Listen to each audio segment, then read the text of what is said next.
In my heart and mind, I always return to Atlantic Island Park.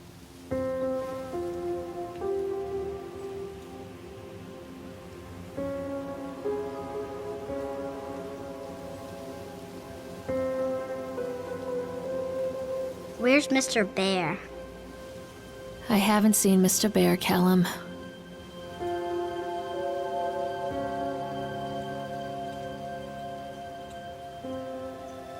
Stay in the car. I'll go and ask information.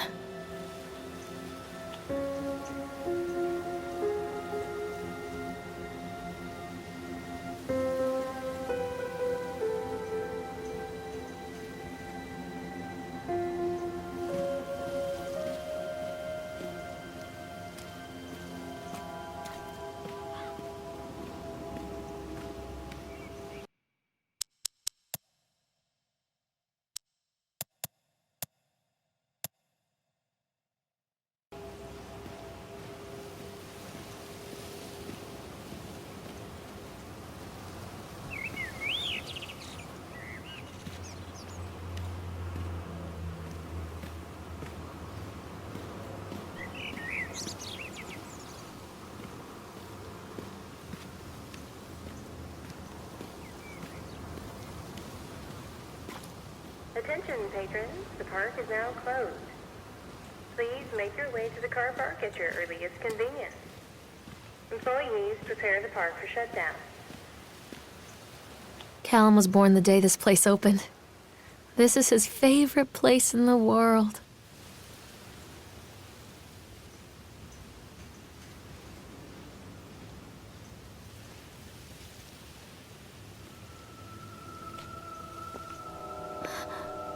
What?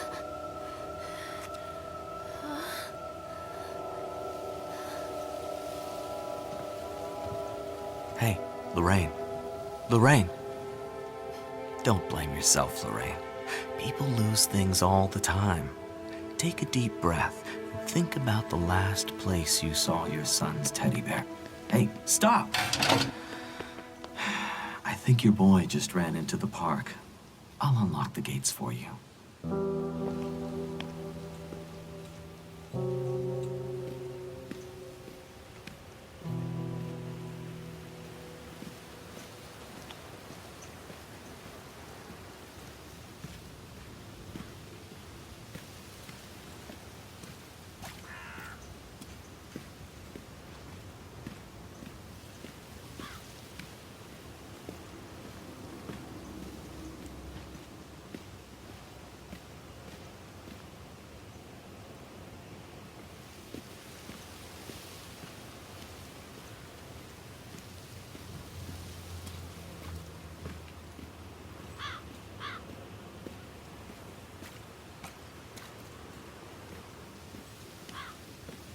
Wait for Mommy, Callum!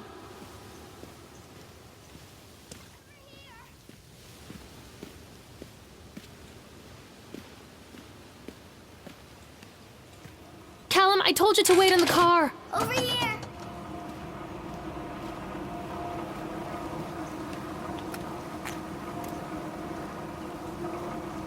There's something special about the entrance to an amusement park. A line drawn between the real world and the world of whimsy within. On this side, the apathy of our everyday lives. And on the other, anything we might dare to dream. It's no wonder Callum ran back inside. I wouldn't want to leave either. Attention, employees. The park is now closed. Have a safe journey home.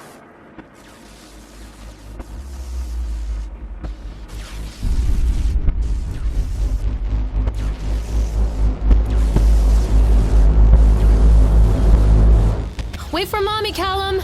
Catch me, Mommy!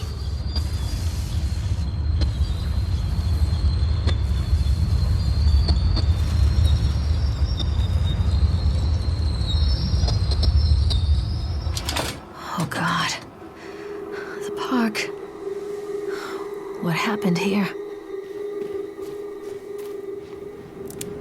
You can't catch me.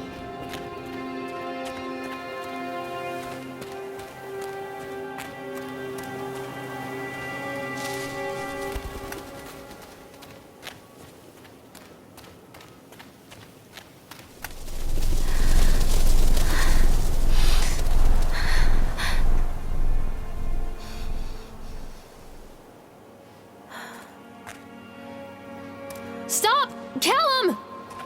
Come on, this way. Come back, Callum. Come on, Mommy.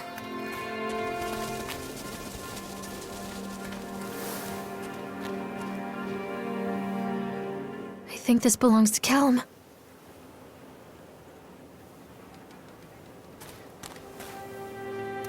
Chad the Chipmunk, huh?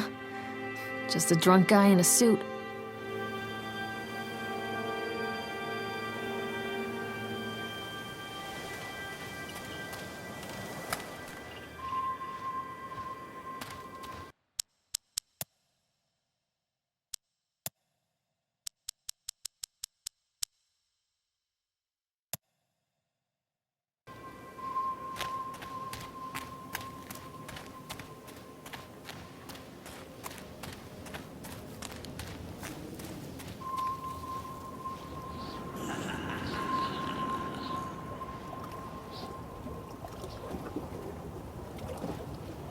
Callum, stay where you are!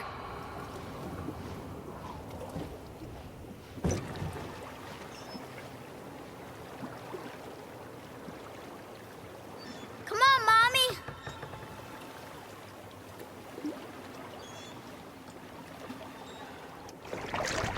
There lived a poor woodcutter, his wife and his 2 children. A boy named Hansel. They were very poor and had very little to bite or suck.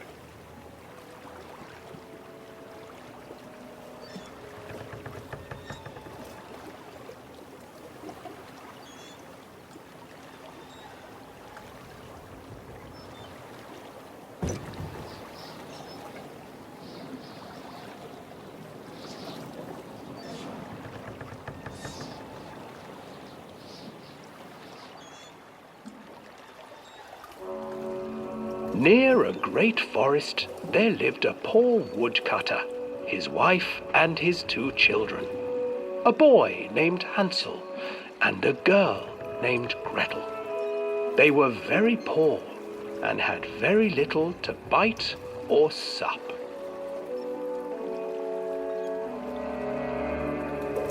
"What will become of us?" the woodcutter asked his wife one night. "I tell you what, husband, we will take the children into the thickest part of the forest tomorrow and abandon them there." "No, my wife, I cannot do that," said the man. "Then we will all 4 starve, you fool." Hansel and Gretel overheard their parents talking, and Gretel began to weep. "Do not fret, Gretel," Hansel said. He crept out of the hut and gathered white stones from the ground to fill his pockets.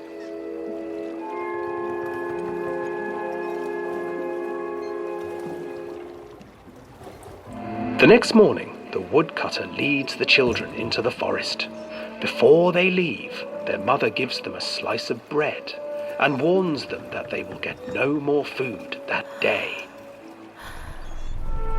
Clever Hansel leaves a trail of white stones behind them as they pass into the woods. When their father leaves them, the children wait a while, then follow the trail back to their parents' house. After receiving a thorough scolding from their parents for getting lost in the woods, the children are sent to bed without any supper. Hansel tried to sneak out and collect more white stones, but found that the door was locked.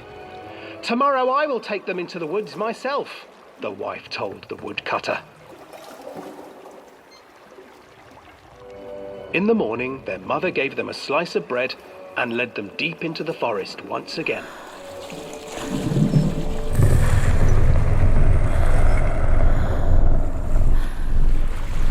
Hansel broke his bread into pieces and left a trail of breadcrumbs to lead them safely home. But hungry-eyed birds snatched up the breadcrumbs and his trail was destroyed. Abandoned by their parents and unable to find the trail home, the children wandered in the forest for 3 days.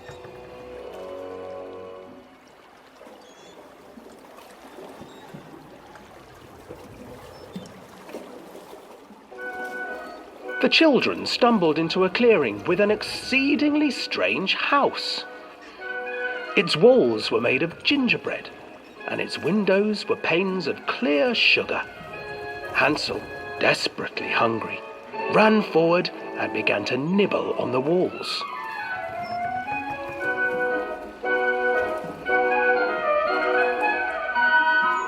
Nibble, nibble, little mouse.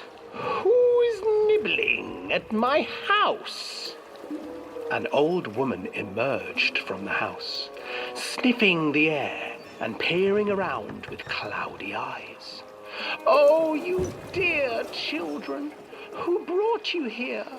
Just come in and stay with me. No harm will come to you. But Hansel and Gretel stayed back, for the old woman reminded them of their cruel mother. Come, children, don't be afraid. I have something for you. The old woman offered them 2 enormous lollipops.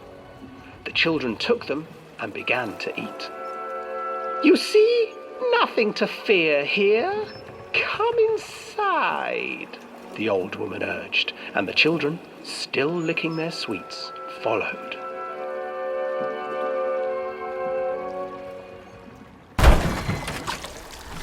Once inside the house, the old woman changed. She stuffed Hansel into a cage and put Gretel to work, sweeping and cleaning her hut. Your brother will make a good mouthful, the old witch told Gretel. Once he is fattened up, I shall feast upon him.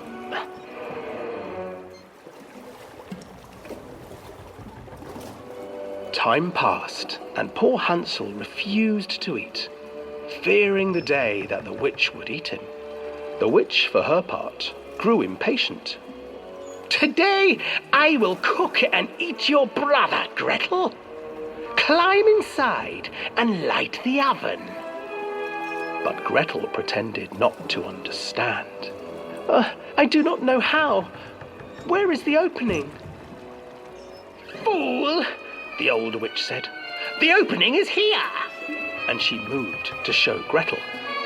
Seizing her courage, brave Gretel gave the witch a shove, and the old crone tumbled forward into the oven. Gretel slid a large iron bolt over the door to the oven. Gretel freed her brother Hansel, and together they lit a fire beneath the oven. And though she screamed and begged, the children sat by the oven until her screams had stilled, and the witch was cooked. And then, because even children can't survive on sweets, they divided up the body of the old witch and ate her.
Hansel and Gretel. I used to read it to Callum when the electricity was shut off. Those poor children. The whole world against them. The forest, the birds, the old witch, even their own parents. I used to imagine that Callum and I were the kids in that story. Not mother and son, but brother and sister, hand in hand against the unkind world. We were always hungry, looking for our own house made of candy. Looking for the sweetness that could take the pain away. Hunger leads people to desperate, terrible places where the tree branches reach like claws.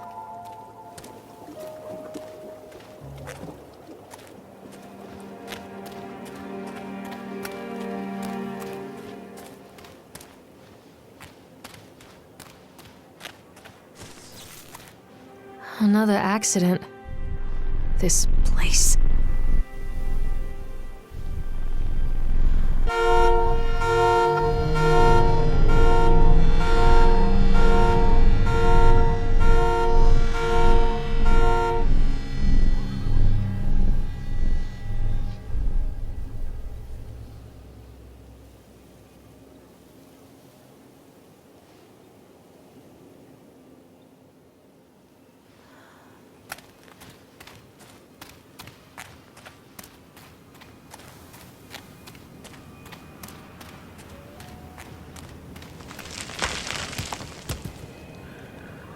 Stay where you are! This way. Callum! Callum! Catch me, Mommy. Callum, where did you go? Catch me.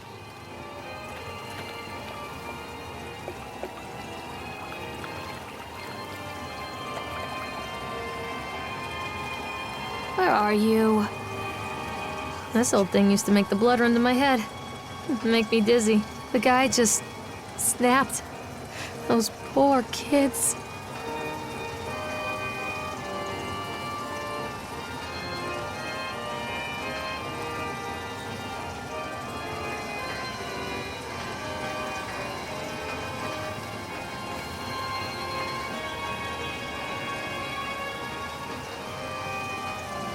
Where did you go?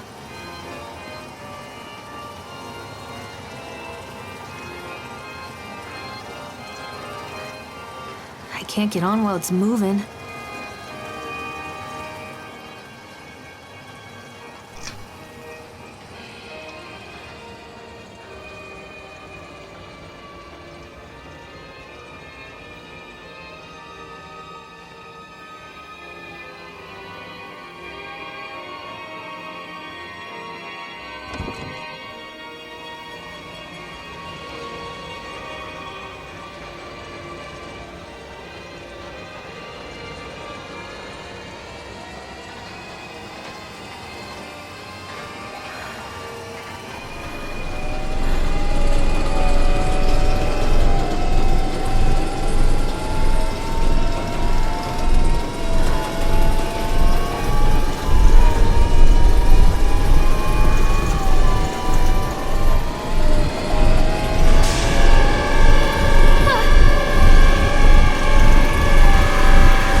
Treachery hides in thoughts. Treachery that lashes like a whip and scars our insides. The first time I saw Callum, my thoughts betrayed me. I looked down at this wrinkled, red, bawling thing and I thought, is that it? We build our world from expectations, and the world that I had built for Callum was no different.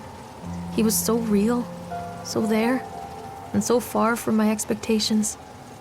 And they shattered, and as they fell in pieces, that one treacherous thought became a new foundation. All of the love that we shared, all of the warmth and goodness that followed, built on a single, traitorous thought.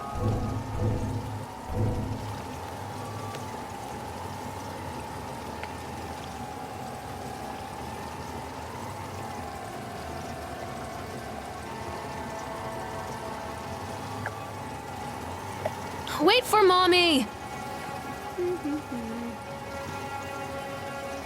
I'm not playing anymore, Callum.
Callum, where are you? Mother duck said quack, quack, quack, quack. Stop, Callum! Over here. Constant crashes and 80s music. I guess it floats someone's boat.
Come to Mommy, Callum.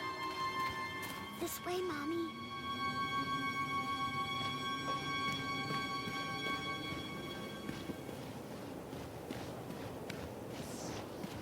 Callum? Where'd you go?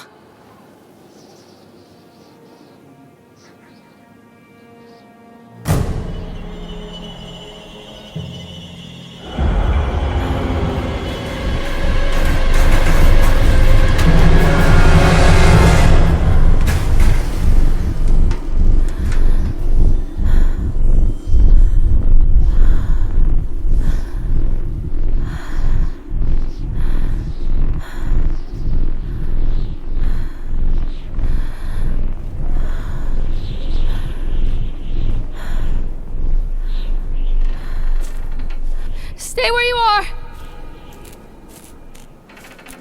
Where are you? Callum!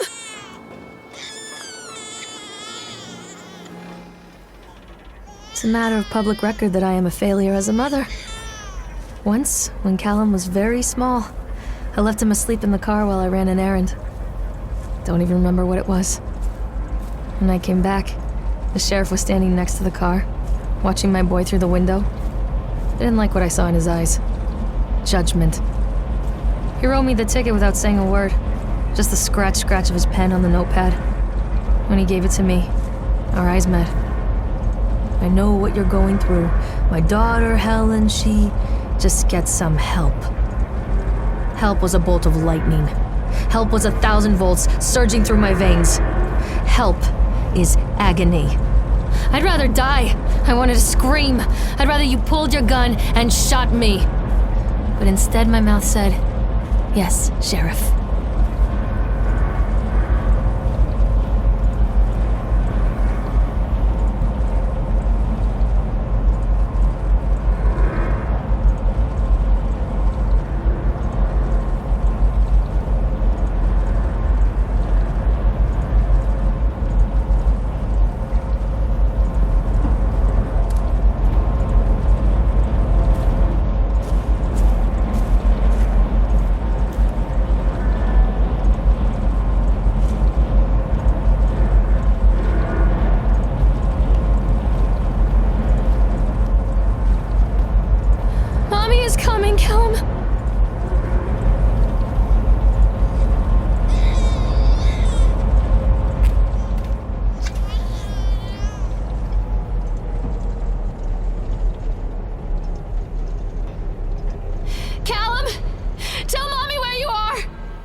People come into your life for a reason.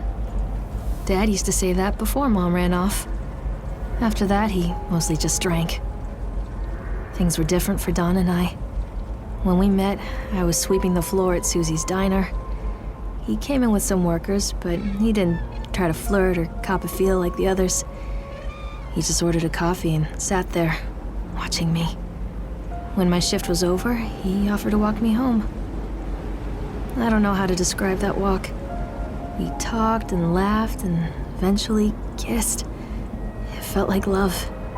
It felt like a fairy tale. I can't tell you if Callum was made that night or one of the ones that followed, but I think it has to be that night. That one perfect night. Don and I moved in together, but then, well, he died. According to the supervisor, his safety harness failed when he was working on the top of the Ferris wheel. Don was there one moment, and then gone. Sometimes people leave your life for no reason. I was 3 months pregnant with Callum. Fairy tale fucking over.